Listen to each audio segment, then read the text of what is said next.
CM Yogi Adityanath ने जायजा लिया और सीएम योगी आदित्यनाथ ने कहा 23 करोड़ आवाम की जिम्मेदारी हमारी है, हम उन्हें नकल मकानी नहीं होने देंगे। नहीं है उत्तर प्रदेश में हम लोगों के आने के बाद कौन पलायन करेगा? हमारे आने के बाद देखिए सबसे संवेदनशील स्थल कैराना था और कांदला था।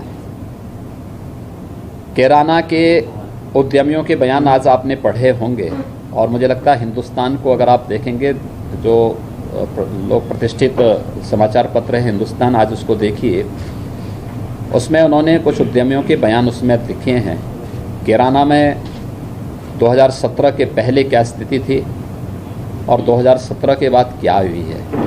देखिए स्वाभाविक रूप से जिन लोगों के लिए अंगूर खट्टे हैं ये स्थिति आ चुकी है, तो उनको जब कुछ नहीं मिल रहा है, हम पे जो आरोप लगाया जाता था आज वो हमारे ऊपर फिर ठीक उल्टा वार करना चाहते हैं, संभवतः ये सफल नहीं हो सकता है।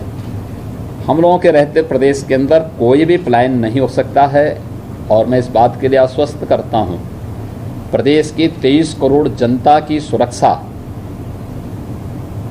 और उसे शासन की योजनाएं बिना भेदभाव के प्राप्त हों, ये हमारा नैतिक दायित्व है। सरकार अपने इस नैतिक दायित्व का निर्वहन करेगी।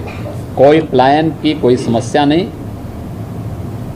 स्थानीय कुछ बातें उनकी आपसी विवाद की हो सकती हैं, उसको भी हमने प्रशासन से कहा है कि बैठकर उसका समाधान निकालें, लेकिन सरकार का जो पहले से रहा है क्राइम और करप्शन के मुद्दे पर जीरो टॉलरेंस, और सरकार उस जीरो टॉलरेंस की नीति के तहत